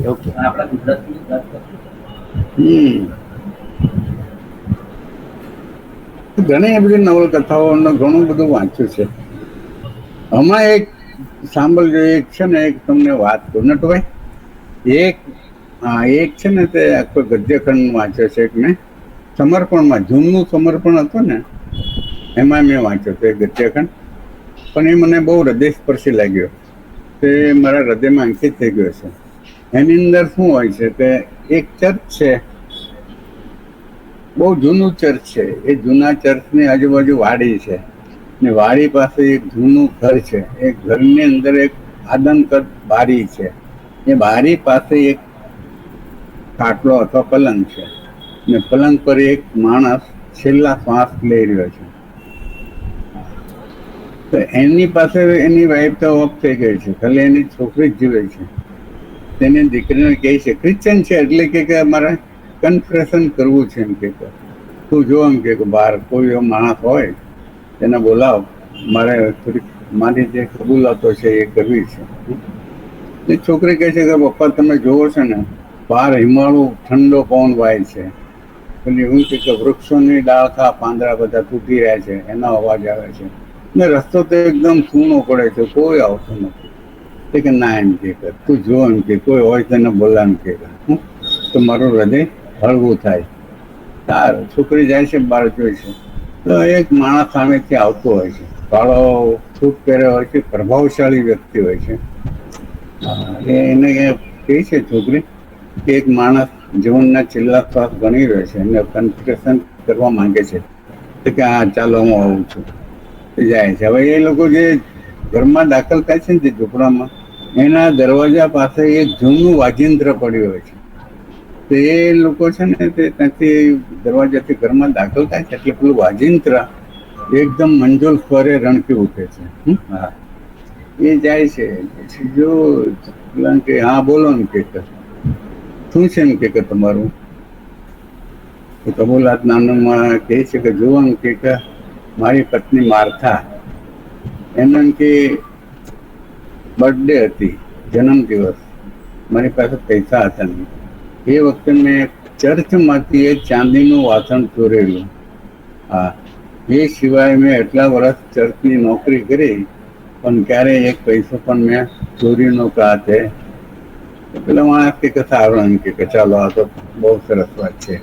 હવે એની પત્ની જે માર્થા છે એ તો ઘણા વખત પહેલા મરી ગયો છે, એક દીકરી મૂકીને મરી ગઈ હોય છે. પછી કહે છે પેલા માણસ એમ કે જુઓ, એમ કે હવે તો એમ કે હું છેલ્લી ઘડીઓ ગણી રહ્યો છું ને હમણાં તો હું પૃથ્વી છોડીને ચાલ્યો જઈશ. તો કે બીજી તમારી કોઈ ઈચ્છા હોય તો કહો. પેલા આગંતુક કહે છે એ વ્યક્તિ તો કે જ્યારે મારી પત્ની મારી સાથે હતી ત્યારે આ બારીમાંથી જે વાડી દેખાય છે ને એ લીલીછમ હતી. એની પર પંખીઓ ટંકાર કરતા, અહીંયા ઝરણાઓ વહેતા ને એટલું એમ કે અદ્ભુત દ્રશ્ય હતું કે હું મારી પત્ની માર્થા સાથે આ લીલીછમ વાડીમાં વહેલતો ને બહુ આનંદમાં દિવસ પસાર કરતો હતો. હવે એ વાતાવરણ તો ક્યાંથી લાવું? તો પેલો હોય છે માણસ, એ કહે છે કે ઉભા રહો. પેલું જે જૂનું વાજિંત્ર હોય ને એ આખું લે ને એને આખું જણકાર કરે તો આખો ઓરડો મંજુલ સ્વરોથી છલકી ઉઠે ને પછી એ આગંતુક પેલા મૃત્યુ પામનાર વ્યક્તિ હોય ને એને કહે છે તો બારી સામે જુઓ, બારીના વૃક્ષો જુઓ અને સાંભળો એમ કે એ સંગીત ચાલુ કરે પણ એટલા સ્વર્ગીય સુરોથી આખો ઓરડો ભરાઈ જાય, આખી વાડી ભરાઈ જાય ને જોઈ છે ને તો પેલો જે અંતિમ ઘડી ગણતો હોય ને જે વ્યક્તિ એ જોઈ છે કે સામેના વૃક્ષ પર તો ધડાધડ પાંદડા ફૂટી રહ્યા છે, પંખીઓ ટોંકી રહ્યા છે, ઝરણાઓ વહી રહ્યા છે અને સામેથી માર્થા એની પત્ની એ એમ કે એન્જેલિકાની જેમ એમ કે દોડતી આવી રહી છે. એ તો ખુશ છે કે આ તો આખો મારો ભૂતકાળ તાજા થઈ ગયો. મેં આખો તો માણસ એકદમ ખુશ થઈ જાય કે હા તો અદભુત કહેવાય, અદભુત કહેવાય. એટલે પછી છે ને જરા સંગીત બંધ પડે છે ને એટલે ફરી પાછા પૂર્વવત સ્થિતિ પર આવી જાય છે. પૂર્વવત સ્થિતિ પર આવી જાય છે એટલે પેલો માણસ જે મરણાસન હોય છે એ પૂછે છે કે ભાઈ એમ કે કેમ કે તે અદભુત મને એમ કે અનુભવ કરાવ્યો, અનુભૂતિ અદભુત કરાવ્યું. હવે મારી પાસે બે વસ્તુ છે, એક તો આ મારી દીકરી છે, મારી ગયા પછી એનું કોણ? પેલા આગંતુક કહે છે કે તારી દીકરીને હું સાચવીશ. એ કે બહુ સરસ એમ કે હવે એમ કે છેલ્લી વાત એ છે તો હું કે હું નિરાતે મરી શકીશ. તે કે શું તમારું નામ શું? કે વુલ્ફગેંગ એમેડેસ મોઝાર્ટ. ઓહો, આટલો વિશ્વવિખ્યાત સંગીતકાર. એમ કે એકદમ પછી પરમ સંતોષ સાથે મૃત્યુ પામે છે. તો આવી જે વાર્તાઓ હોય છે ને એવું હું વાંચું છું ને એનાથી મને આનંદ મળે છે. આનંદ જ મળતો નથી, રસ્તો પણ મળે છે. તો તમને આ પ્રકારનું કથા સાહિત્ય ના સર્જનમાં રુચિ ખરી? સર્જનમાં નહીં, વાંચવામાં. ઓકે. હા, સર્જન તો એ તો ક્યારેક થઈ જાય તો થઈ જાય. બરાબર. અમે શુભેચ્છા આપીએ અને અમારી લાગણી છે કે કિશન સોસા કથા સાહિત્યમાં પણ કંઈક આપે અમને. પણ એક બીજો પ્રશ્ન છે કે આપના ગ્રંથાલયમાં કેટલા પુસ્તકો છે અને એના કરતા વધારે મહત્વનું તો પ્રશ્ન એ છે કે આપને વિશેષ ગમતું પુસ્તક કયું છે અને આપની વાંચન રુચિ વિશે થોડીક વાત કરો. કયા એરિયામાં આપને વધારે વાંચવું ગમે? ના વાંચવું ગમે એટલે દાખલા કે જો હમણાં અલ્કેમિસ્ટ ને પાવો અને આખી વાર્તા છે ફેન્ટાસ્ટિક. આ અમારો દોહિત્ર છે એને ઇંગ્લિશમાં વાંચનમાં બહુ શોખ છે, એ અંગ્રેજી સારું વાંચે છે. હા, ને મારે તો શું છે કે ત્યાં અમને રસ પડ્યો એલ્કેમિસ્ટ છે ફેન્ટાસ્ટિકના ઓલી આખી રણમાં છોકરો હોય છે ભરવાડ, એ ખજાનાની શોધમાં જાય છે પણ એ બહુ અદભુત સ્ટોરી, બહુ અદભુત છે. હા, એ છે ચિરંતન પ્રેમ. હા, ચિરંતન પ્રેમ મેં વાંચ્યું છે, અબ્રાહમ લિંકનની આત્મકથા. એ ઇરવિંગ સ્ટોન. હું તો તમને કહું ને કે અમારે જેવા જે અંગ્રેજી ભણ્યા નથી ને એના માટે આ જે અનુવાદકો છે ને એનો જેટલો આભાર માનીએ એટલો ઓછો. કારણ કે અમને વિશ્વ સાહિત્યની ઉત્તમ કૃતિઓથી કોઈ અવગત કરાવ્યા હોય તે અનુવાદકોએ. અમને અંગ્રેજી સાહિત્યની ખોટ ચાલવા દીધી નથી. ને ઉત્તમ જે એ વિદેશી ભાષામાં જે ઉત્તમ છે એ તો બધું ગુજરાતીમાં આવ્યું જ છે અનુવાદદાર. અરે હમણાં તમે જુઓ તો અમારા ફેસબુકમાં ડૉક્ટર ગણપત વણકર, ડૉક્ટર ગણપત વણકર સાહેબ એક એવી કવિતાઓનો અનુવાદ કરીને મૂકે છે ને કે જેનાથી દલિત કવિતાને એક નવો રાહ મળે કે દલિત કવિતા કેમ લખાય, દલિત કવિતાની રેન્જ શું, એની અભિવ્યક્તિ, એની અનુભૂતિ શું, એ બધું આડકર રીતે ગણપતભાઈ વકીલ સાહેબ, વણકર સાહેબ એ આખું કે જો જેના ઈચ્છા હોય અથવા તો જેનામાં શું કે લાગણી હોય એ જ પામવાની ઈચ્છા હોય તો એ સાહિત્યમાંથી ઘણું મેળવી શકે છે. ને આપણે વણકર સાહેબને જેટલા ધન્યવાદ આપીએ એટલા ઓછા છે. વણકર સાહેબે પણ દલિત સાહિત્યની પુષ્કળ સેવા કરી છે. એમને સર્જકોને શું કે ઉજાગર કર્યા છે. આપે ફેસબુક નો ઉલ્લેખ કર્યો, તો આપ આજે નવા જમાનાનું માધ્યમ છે, આ પ્રકારના માધ્યમો છે, તો એ માધ્યમોનો આપ ઉપયોગ કરો છો? કરું જ છું ને. ફેસબુક પર તો મારી કેટલી કવિતાઓ આવેલી. હમણાં પણ મારી એક કવિતા છે ફેસબુક પર, જો નટુભાઈ, હમણાં પણ એક કવિતા છે મારી. બરાબર. તો સાહેબ, અંતિમ પ્રશ્ન પ્રાસંગિક તરીકે એ પૂછીશ કે આજના દલિત સર્જકો આજે જે કંઈક સર્જન કરી રહ્યા છે, એમને ઉદ્દેશીને આપ કોઈ સંદેશ આપવા માંગો તો અમને ગમશે. જો હું છે ને તે આવી રીતે કઈ કોઈને સંદેશ આપી શકું નહીં. હું જયારે હું કે પોતે હતો, હું સર્જન કરતો હતો, તો મારે ક્યાંથી કઈ રીતે આગળ વધવું એ સંદેશા મતલબ હું જ પ્રાપ્ત કરી લેતો હતો. હા, મને કોણ સંદેશો આપવાનો હતો? કોઈ નહીં. હા, એ તો સંદેશો તો આપણે આત્મસ્ફૂર્ણાથી મેળવવાનો છે, ને આત્મસ્ફૂર્ણાથી જ આગળ વધવાનું છે. બરાબર. તો હું ઘડિયાળ તરફ જોતો તો આપણે બરાબર 8:20 આપણે સંવાદ શરૂ કરેલો. મારા મનમાં હતું કે 7:20 શરૂ કરેલું. 1 કલાક આપણે સંવાદ કરીએ. આપણે સંવાદ 5 મિનિટ વધારે કર્યો છે, પણ હવે આ જે કંઈક શ્રોતા મિત્રો સાંભળી રહ્યા છે, એમને કિશન સોસા સાહેબ સાથે કઈ વાત કરવી હોય, એમને કઈક પ્રશ્ન પૂછવો હોય, તો હું મંચને એવી રીતે ખુલ્લો મૂકું. મારે કેવું છે, હા બોલો. હા ડોડિયા સાહેબ, આપ પૂછો. કિશન સોસા સાહેબ ને નમસ્કાર કરું છું. હા, સોસા સાહેબ, બોલો. કે મેં મારો સંગ્રહ આપને મોકલી આપેલો, મારો કાવ્ય સંગ્રહ પિંજીકા નામનો. મારી પાસે છે, હજી છે. હા, હું એ નગીનચંદ્ર ડોડિયા હું પોતે છું, અને તમે મને પોસ્ટકાર્ડ લખેલો, એમાં એમ લખ્યું તમે કે રજનીગંધાની ફોરમે ફોરી મેં સ્ફુરી રહેલા કવિને કેમ અત્યાર સુધી સંતાડી રાખ્યા છે, શંકર પેન્ટરને તમે એવું લખેલું. અને ખાલી નજર ફેરવી તો એમાંથી જે એક સારામાં સારું એક નાનું કાવ્ય મારું હતું સંધ્યા નામનું, એ કાવ્યનો પણ તમે તમારા પોસ્ટકાર્ડમાં ઉલ્લેખ કરેલો. એટલે એક કવિને એક સારી રીતે બિરદાવ્યો, એટલે હું અત્યારે આપને નમસ્કાર કરું છું, વંદન કરું છું. ખૂબ ખૂબ આભાર. ખૂબ આભાર. Thank you. બીજા કોઈને કઈ પ્રશ્ન હોય તો હા, નટુભાઈ. જો કે મેં તો કિશન સોસા સાહેબની બહુ લંબાણ મુલાકાત લીધેલી છે, અને લગભગ 10 પાનાનું મેં આર્ટિકલ પણ કરેલું. પછી મને એ પ્રશ્ન છે કે કિશન સોસા સાહેબના કાવ્ય સંગ્રહોમાં તમે જુઓ, સુદિત સૂર્ય, અનાશ્રિત સૂર્ય, બધામાં સૂર્ય બહુ જે કોમન છે.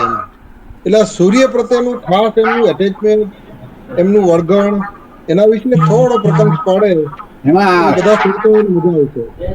નટુભાઈ, આ પ્રશ્ન વિશે તો હું ઘણા લોકોને જવાબ આપતો રહું છું કે ભાઈ સૂર્ય કેમ તમારી કવિતામાં વારંવાર આવે છે. એનું કારણ છે કે મારો ઉછેર સૂર્ય નીચે થયો છે, સૂર્ય વચ્ચે થયો છે, સૂર્યને મેં અનુભવ્યો છે. સૂર્ય એ અનેક અર્થછાયા ધરાવતો શબ્દ છે. સૂર્ય એટલે ખાલી માથે તપતો અજ્ઞાનનો ગોળો જ નહીં, એની અનેક અર્થછાયાઓ છે.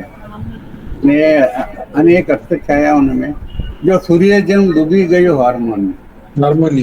આ તો રાધેશ્યામ શર્મા ને બધા કે આવું અદભુત આમ શીર્ષક આ વ્યક્તિને ક્યાંથી સૂચ્યું. હવે એ આખું કવિતા ક્યાંથી આવે છે ને કેવી રીતે હું લઉં છું ને એ એક છે જ વાત કરું કે એ વખતે દૂરદર્શન પર દર 1:30-2 વાગે એક પ્રાદેશિક ફિલ્મ આવતી. એ કેવી બધી આવી ધંધળા વગરની નહીં, પણ આમ ક્લાસિક ફિલ્મો આવતી. એને એ હું ખાસ જોતો. તો એની અંદર એક કન્નડ ફિલ્મ આવેલી. કન્નડ હતી કે મલયાલમ હતી કે શું, અને એ હતી દક્ષિણની. એમાં શું થાય છે કે એક હાર્મોનિયમ વગાડતો માણસ હોય છે. એ બિચારો હાર્મોનિયમ રીતે એમ કે દરિયા કિનારે હાર્મોનિયમ વગાડે ને એનાથી જે કંઈ પૈસા મળે એમાં એની આખી આ જીવિકા એનું જીવન નિર્વાહ ચાલે. હવે એ માણસ એ પ્રવૃત્તિથી છેલ્લે કંટાળી જાય છે. એને એમ થાય છે કે આ હાર્મોનિયમ લઈને મારે ગાવાનું, આ પૈસા આપે તો પછી ખાવાનું, એ રીતે મારે જીવવાનું. તેને હાર્મોનિયમને છે ને તે ઘા કરીને સાગરમાં નાખી દે. સાગરમાં નાખી દે તો એની સાથે પછી હાર્મોનિયમ છે ને આમ બધું મોજાઓ સાથે ઉછળતું ઉછળતું ઉછળતું ઠેઠ સૂર્યને જ્યાં ક્ષિતિજમાં ડૂબી રહ્યો હોય ને ત્યાં સુધી આવે છે કે સૂર્ય જેમ ડૂબી ગયું હાર્મોનિયમ. જોસેફ મેકોન કે કલ્પના આવે કોઈને કે આ રીતે આ શીર્ષક મળ્યું હશે? ના પણ પછી જોસેફ મેકોને શું કીધું કે અહીંયા હાર્મોનિયમ ડૂબતું નથી, હાર્મોની ડૂબે છે. અનેક અર્થ છાયાઓ નીકળે છે. આ તો અર્થ છાયા સરસ આપી. મને યાદ છે અડધા કલાકની દૂરદર્શન માટે મુલાકાત પણ મેં લીધી હતી. બહુ જ અદભુત વાત. નટુભાઈ સાથે તમારો બહુ દીર્ઘ પરિચય. એ પોતે જ્યાં ગયા છે, રાજકોટ હોય કે અમરેલી હોય, એમની સાથે જીપમાં ફર્યો છું. અમરેલીના પાદર પર ગાંઠિયા ને મરચા ખાધેલા છે. ત્યાંથી સાવરકુંડલા ગયા છે. ત્યાંથી સાવરકુંડલા ગયા તો સાવરકુંડલામાં બાપા સર કેશવ મકવાણા, ભરત ભજુડા, અરે નાનાભાઈ જેબલિયા, મારા હા એ ગયા તો એ વખતે આવેલા. અદભુત. પણ તમે એ કવિ એ મારો આનંદ હતો, તમારો નહીં, એ મારો આનંદ હતો. હા તમારો. Thank you. નટુભાઈ, સરસ પ્રશ્ન. અને એમાંથી આપણને એક કાવ્યનું શીર્ષક એમને કેવી રીતે મળ્યું એ પણ સમજાયું.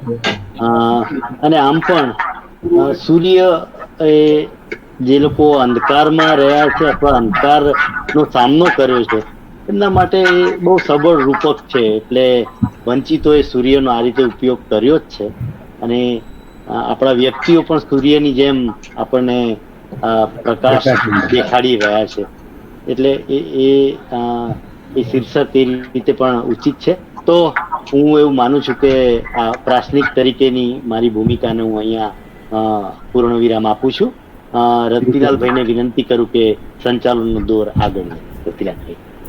ખૂબ સરસ આનંદભાઈ, ખૂબ સરસ સંવાદ થયો. મારે પણ એક વાત કિશન સુસા સાહેબ સાથે શેર કરવી હતી કે સાહેબ આપે જે સાહિત્યમાં અનુભવ બતાવ્યા કે કઈ રીતે જાણ્યા પછી કે તમે દલિત છો અને એની સાથે જે વ્યવહાર થયો, તો સાહિત્ય જગતમાં એ રીતે ઉપેક્ષિત ભાવના થઈ, પણ વ્યવહારમાં અસ્પૃશ્યતાના એવા કોઈ કડવા અનુભવો આપણને થયા? સદભાગ્ય નથી થયા. સદભાગ્ય નથી થયા. એમાં હું દાખલા તરીકે અનુભવ થવાનો થાય. દાખલા કે સૌરાષ્ટ્ર જતા હોય, કોઈ ધાબા પર ઉભા રહે. એમ અમે બે મિત્ર હતા, અમે એક ધાબા પર ઉતર્યા. હવે બે જણા હતા, એ સતત મારી સામે જોયા કરો. એટલે ચાર પીવા ઉતર્યા તો પછી એકદમ પાસે, ભાઈ શું નામ તમારું? મેં જે હોય તે. એટલે ભાઈ પણ કે નામ હું ક્યાં રહેવાનું? મેં તો હું તમને ક્યાંય કહેવાનું નથી, કારણ કે હું છું કે તમારું નામ જાણી લેશે, તમારું કામ જાણી લેશે, બધું જાણે, પછી તમને એના પગ નીચે રાખશે. હું જયારે સૌરાષ્ટ્ર ગયો વહેલો તો મારી સાથે મારો કઝિન પણ હતો, લક્ષ્મણ કરીને.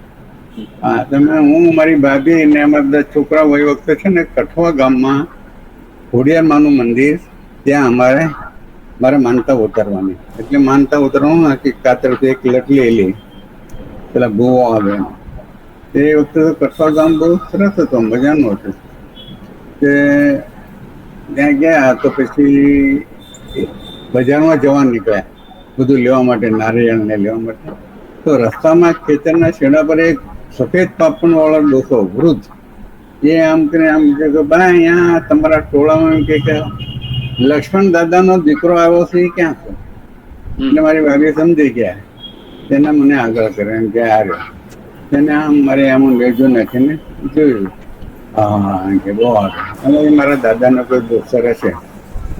તો તો પછી અમે તો ત્યાં ગામમાં ગયા ને ત્યાંથી બધું નારિયેળ ને બધું ખરીદ્યું.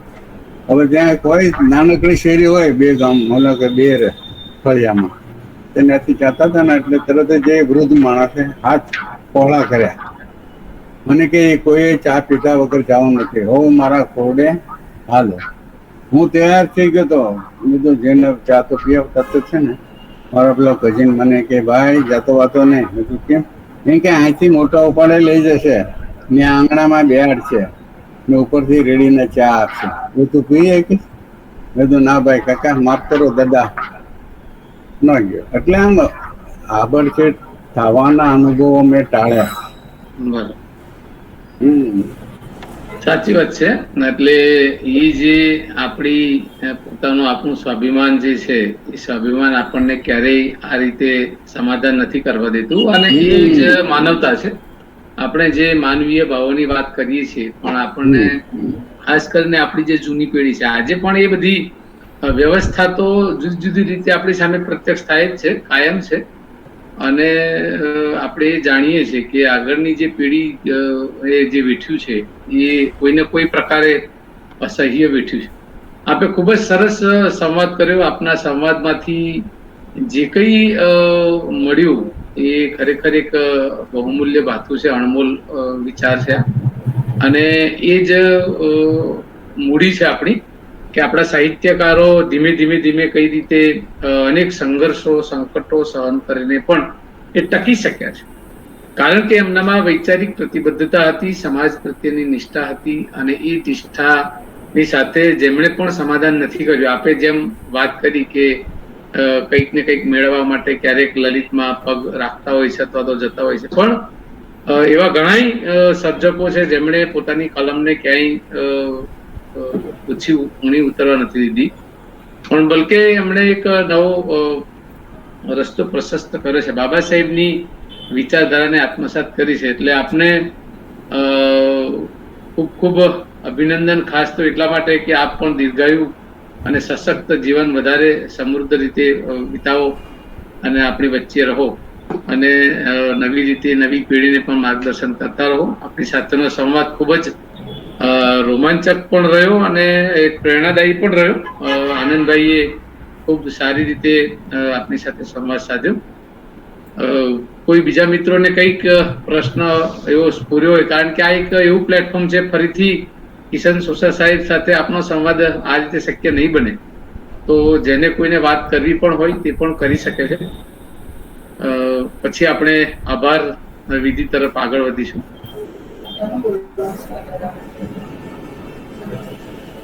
કિરણ કઈ જો ઘરના મિત્રોને પણ કઈ પૂછવું હોય તો તે પૂછી શકે. હા કિરણ એક પ્રશ્ન કરીને. બિલકુલ બિલકુલ, બહુ સરસ. Welcome, most welcome. આજે અમારા મિત્ર છે, એ ગુજરાત રાજ્યના એન્જિનિયર છે. વાહ, સરસ, ખૂબ સરસ. તો એમને વિનંતી કે આપ પણ કોઈ સંવાદ કરો, જેથી આપણને કોઈક નવી વાત કિશન સોસા સાહેબ પાસેથી મળે. હા બોલો બોલો. હેલો. હા બોલો બોલો. હા, કિશન કાકા સાથે તો મારો પરિચય ઘણો જૂનો. હું મારું નામ આમ તો કિરણ સુમરા છે અને હું ટાઉન પ્લાનર છું ગુજરાત રાજ્યમાં.